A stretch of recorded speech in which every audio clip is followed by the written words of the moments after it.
Bonjour à tous et bienvenue sur ce nouveau Pitch Day des rencontres digitales IREF consacré aujourd'hui à un secteur clé pour l'immobilier et la conformité réglementaire, le diagnostic immobilier. Je suis Elsa et j'ai le plaisir de vous accompagner pour découvrir un réseau qui se distingue par son expertise et son accompagnement des entrepreneurs dans ce domaine en pleine croissance. Nous avons le plaisir d'accueillir Eva Valls, responsable du développement pour Agenda Diagnostics, une enseigne reconnue pour son savoir-faire et son engagement auprès des franchisés. Bonjour Eva et merci beaucoup d'être avec nous. Bonjour Elsa, merci beaucoup pour cette invitation. Avec plaisir. Je suis ravie d'avoir l'opportunité de vous présenter le réseau Agenda Diagnostic aujourd'hui. Ça fait plaisir. Donc aujourd'hui, on va vraiment se plonger dans l'univers d'Agenda Diagnostics et expliquer aux futurs franchisés comment fonctionne ce modèle à succès. Alors Eva, pour démarrer cette interview, on aimerait bien que vous nous parliez un petit peu de l'histoire d'Agenda Diagnostic et comment cette aventure a démarré depuis plus de 30 ans. Comme vous le voyez, effectivement, donc, le réseau Agenda a été créé en 1992. C'est le réseau de franchise dans le diagnostic immobilier le plus ancien. On se plaît à dire également le plus connu.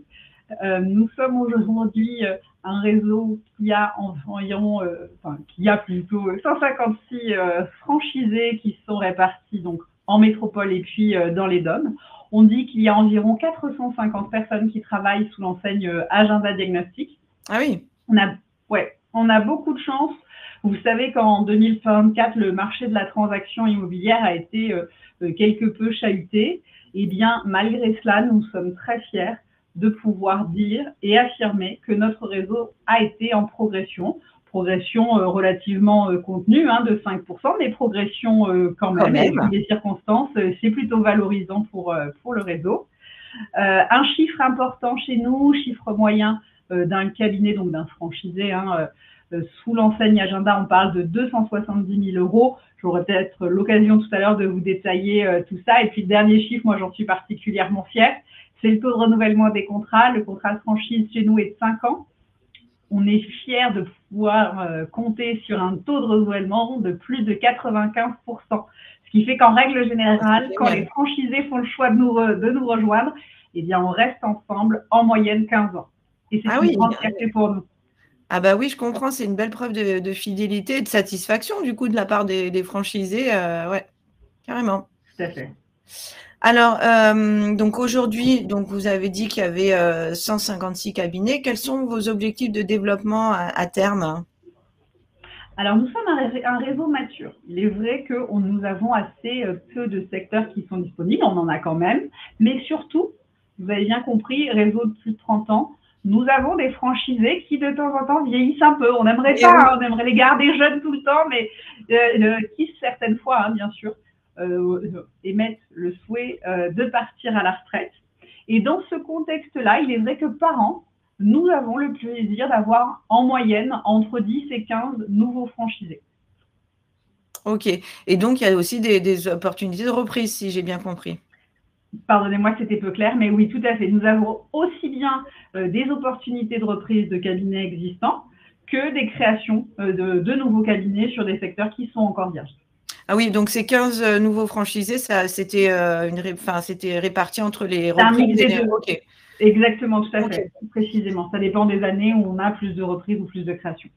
Oui, tout à fait. Bon, donc la reprise, c'est quand même très, très intéressant et ça présente beaucoup d'avantages. Eva, je vous laisse les citer peut-être juste pour mémoire. Bien sûr. Alors, excusez-moi, j'ai tendance à ramener ça à l'argent, c'est un petit peu à côté matérialiste de ma part, mais peut-être que les porteurs de projets qui nous entendront seront intéressés également. Donc, le premier point, c'est que en cas de reprise de cabinet, les droits d'entrée ne sont pas à 14 000 euros, mais sont à 7 000 euros. Ah, d'accord. Cela a été mis en place pour faciliter justement les reprises. Évidemment, on ne part pas de zéro. De ce fait-là, tout de suite, enfin assez rapidement, bien sûr, on a un chiffre d'affaires intéressant qui est naturellement généré grâce à l'ancienneté du cabinet que l'on reprend. Ça facilite évidemment l'ensemble des démarches commerciales. Et comme vous le savez, nous avons un métier qui est quand même technique et réglementaire. Et quoi de mieux que de pouvoir être tutoré sur le terrain au quotidien par du coup le franchisé qui cède son cabinet.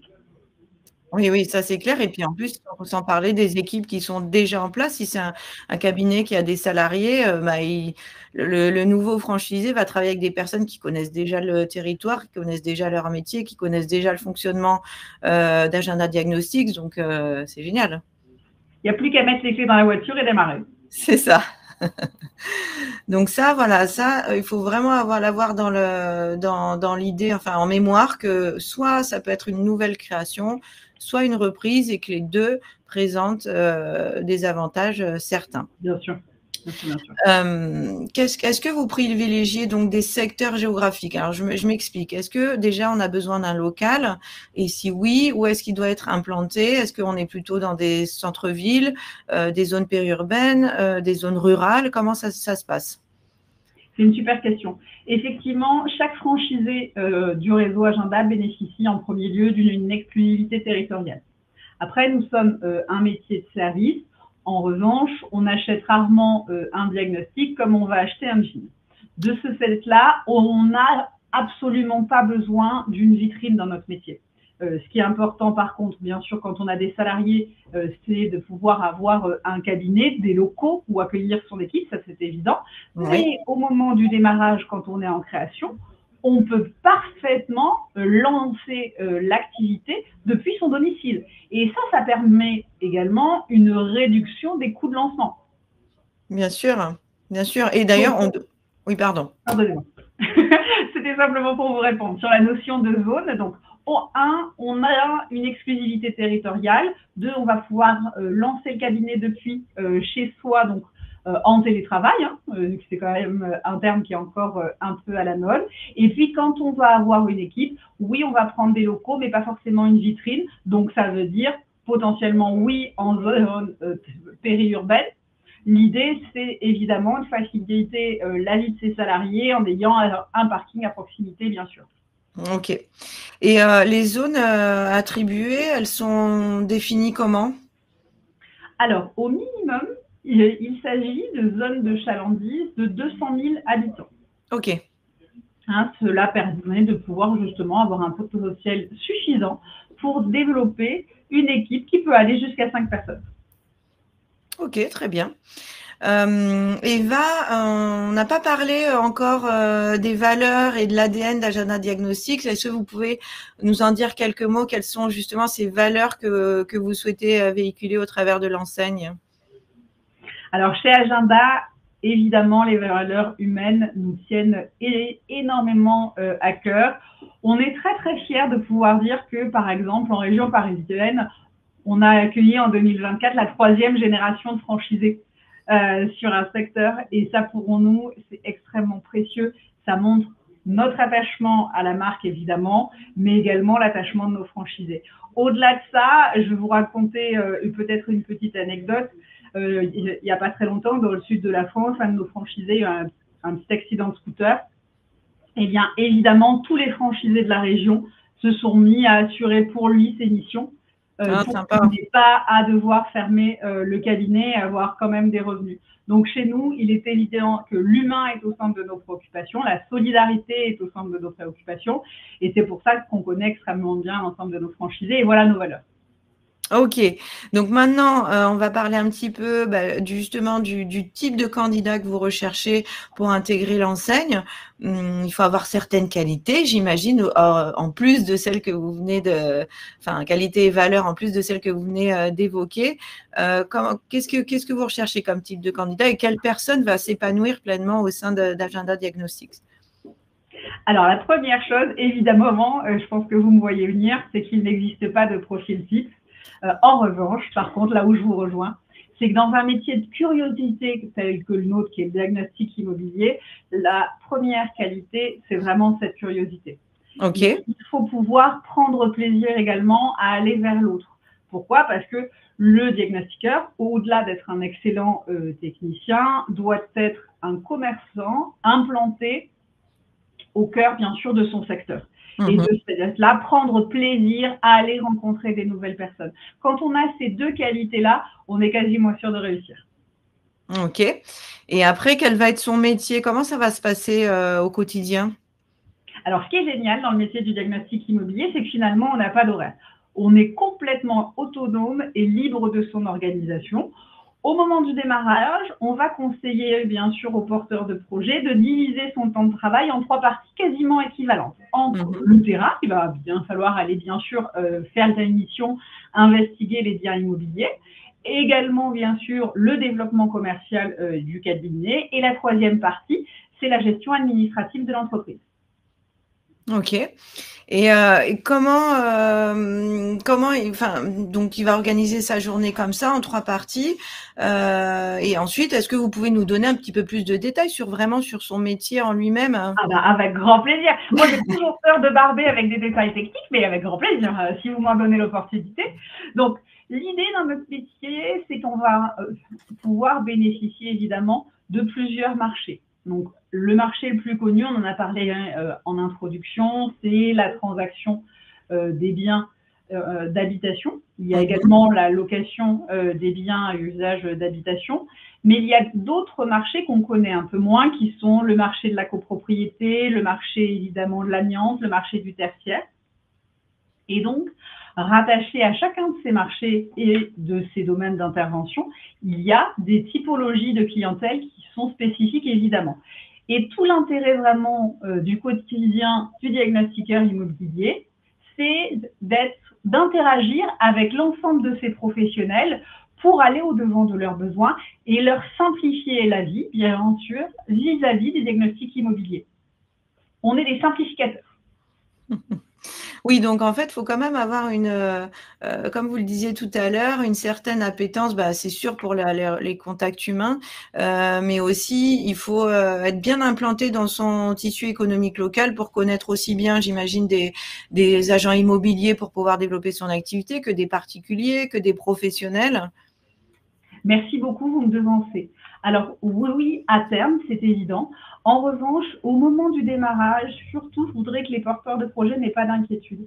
C'est notre job à nous d'apprendre à pêcher, si vous me permettez cette métaphore et cette comparaison, à nos porteurs de projet. Et tout ça, toutes ces compétences-là, d'aller chercher les prescripteurs, de les convaincre, de leur montrer les outils, de savoir faire le métier, c'est à nous de le transmettre aux porteurs de projet. Et ça fait plus de 30 ans qu'on le fait au quotidien, qu'on aime le faire au quotidien et qu'on continuera bien sûr à le faire dans le temps. Ok. Donc, on est d'accord qu'un profil purement investisseur, ça va pas le faire. Il faut qu'il soit vraiment opérationnel. Alors, un profil purement investisseur qui ne voudrait pas vraiment s'investir justement humainement, je dirais, dans l'activité, je ne dis pas que c'est impossible. Je dis que chez Agenda, ce n'est pas vraiment notre habitude. On a le plaisir, comme je vous le disais tout à l'heure, d'accueillir entre 10 et 15 nouveaux franchisés par an. Chacun de ces nouveaux franchisés est partie prenante en fait de son cabinet, va faire des diagnostics et certifier, même si à terme, on a des cabinets qui contiennent de 10 à 20 personnes qui font 2 millions d'euros de chiffre d'affaires. Donc, quand on fait 2 millions d'euros de chiffre d'affaires, le patron, souvent, il peut prendre un petit peu de recul. En revanche, je pense à 2 cabinets là, typiquement, dont les patrons continuent à faire des diags, les font avec brio et sont au contraire un modèle pour leurs techniciens. Oui, tout à fait. Non, il faut quand même, il faut savoir de quoi on parle, il faut connaître ce métier. On peut pas arriver comme ça et dire bon voilà, moi j'ai tant à mettre sur la table, mais par contre je veux pas m'en occuper. Je vois pas comment c'est. Enfin, c'est difficile. Oui, c'est vrai qu'il y a d'autres secteurs d'activité qui le permettent vraiment, le nôtre un peu moins. Ok. Alors maintenant, on sait que le métier on sait ou pas, en tout cas, le métier de diagnostiqueur immobilier est réglementé. Comment ça se passe? Quelle est la formation qu'il faut avoir et comment on peut devenir diagnostiqueur immobilier? Alors, un point important en amont, chaque diagnostiqueur donc doit être certifié. Et ces certifications sont attachées à la personne et pas à l'entreprise. Ce qui veut dire que pour chaque technicien d'un cabinet de diagnostic, chacun va passer ses certifications et dans le temps sera contrôlé sur ses rendus, mais également contrôlé sur site pour son suivi de certification. Et il faut savoir également que ces certifications ont une durée de validité de 7 ans. Donc tous les 7 ans, on va quand même être amené, à les repasser. Ça, c'est pour le postulat de départ. Donc, cette première étape, bien évidemment, c'est de passer ces certifications. Il faut savoir que chez Agenda, bien sûr, qu'on va accompagner le porteur de projet durant cette formation technique, avant même qu'il passe ses certifications, hein, pour s'assurer que ça se passe le mieux possible pour lui. Une fois qu'il a passé ses examens de certification, donc il y a 6 certifications, une par domaine, on va lui proposer d'aller rejoindre et d'aller à la rencontre de cabinets Agenda et de diagnostiqueurs sur le terrain pour parfaire bien sûr ses connaissances qui jusque-là sont plutôt théoriques, hein, il ne faut pas se raconter l'histoire.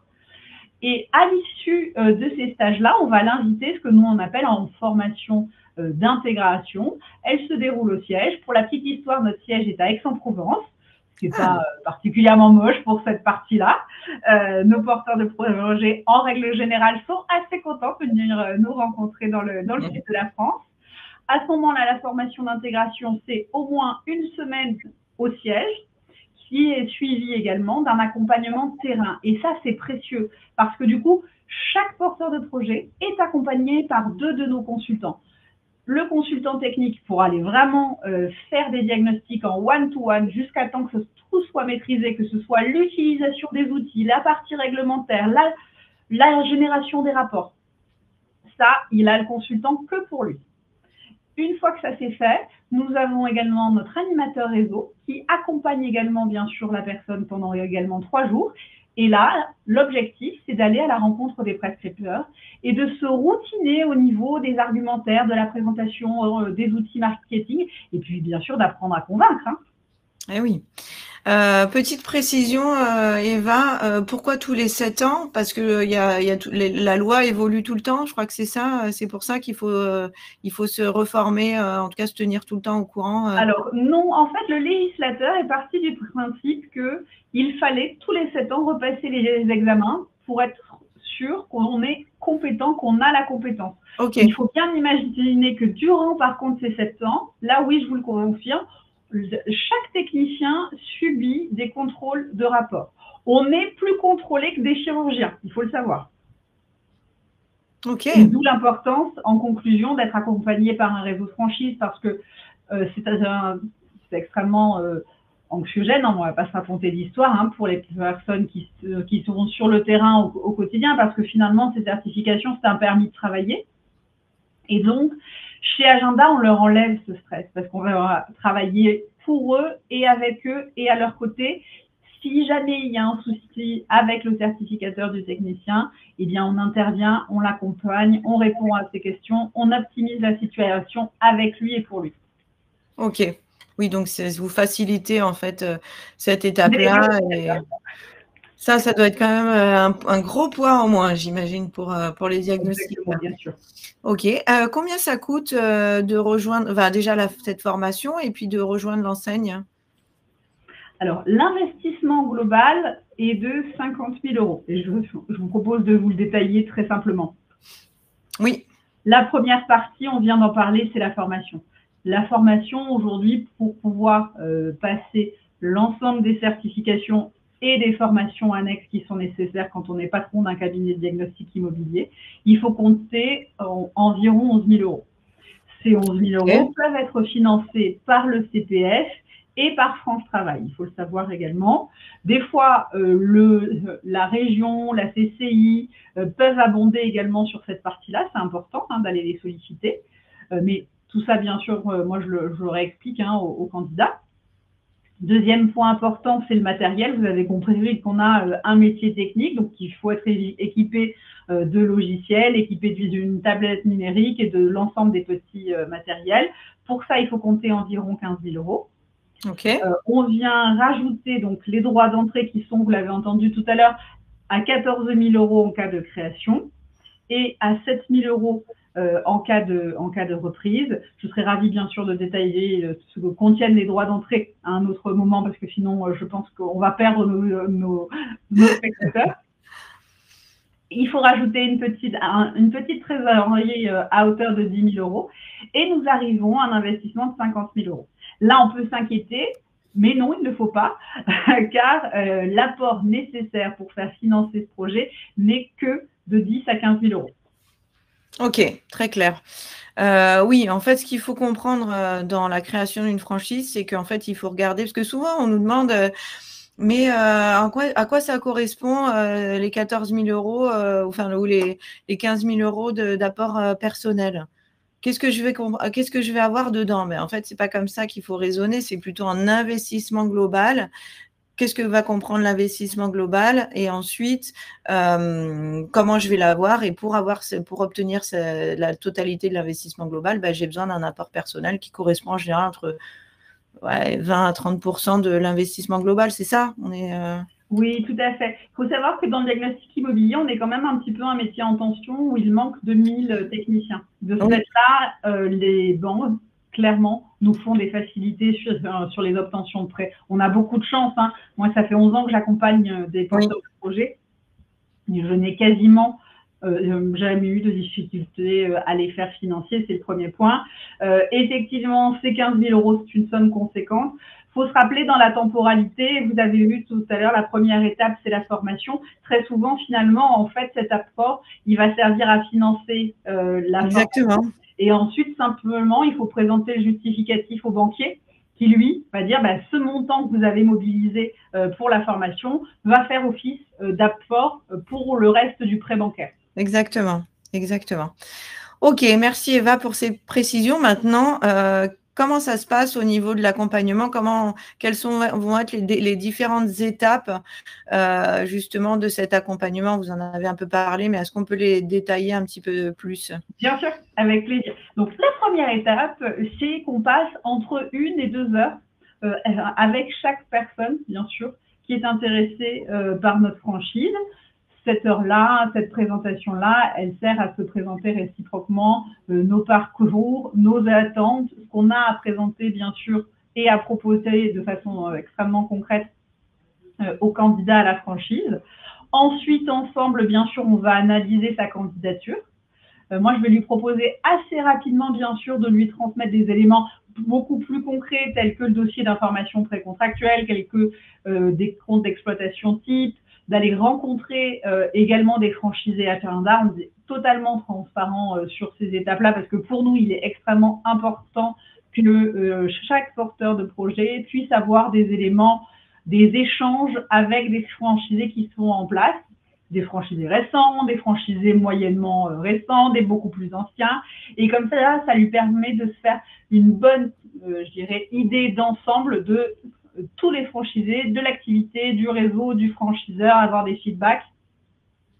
Une fois que toutes ces étapes sont faites, je propose aussi une rencontre avec Stéphane Prouzeau, qui est notre président depuis 2002.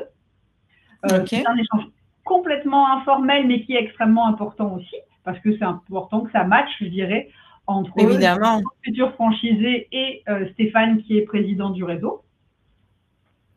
Et là, normalement, on aura transmis l'ensemble des éléments qui sont nécessaires à la prise de décision. Évidemment, on a les 21 jours entre la transmission du DIP, bien sûr, et la signature. Évidemment qu'on respecte la réglementation. Hein. Nous sommes avant tout. Hein.